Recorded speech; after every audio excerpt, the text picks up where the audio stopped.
Vali Matei DJ, vocal 15, 2023.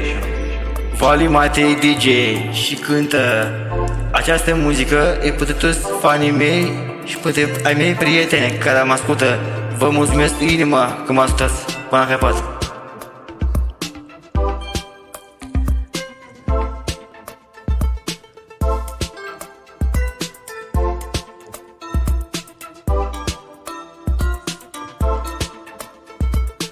Îmi plânge viața că m-ai iubit, acum am rămas singur. De ce mereu sunt așa? Așa am fost mereu, un băiat vinovat și mă chinui să caut o relație. 10 ani și n-am reușit și acum singur mă apucă și Crăciunul și mă apucă și Revelionul. Asta e important, să fii sănătos.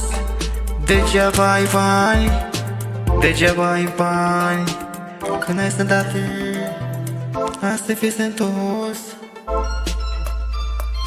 Plânge ochii mei că mă amintesc că mă iubeai, iubi. De ce m-ai lăsat? M-ai lăsat, că a fost o panoramă. M-am înșelat cu cel mai bun prieten, am stat capul jos și nu l-am bătut, că bătaia este pentru proști. Las să fiu mai bun, să am o inimă bună, iubi, că mă amintesc. Îți făceam toate poftele și te îmbrăcam mai cu haine scumpe de la Zara.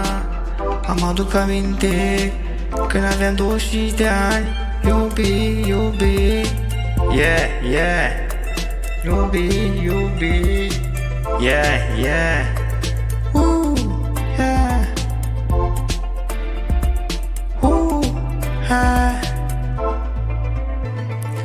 Mă amintesc, așa a fost mereu, singur așa, și mă apucă Crăciunul, mă apucă Revelionul, iar singur pe 2023.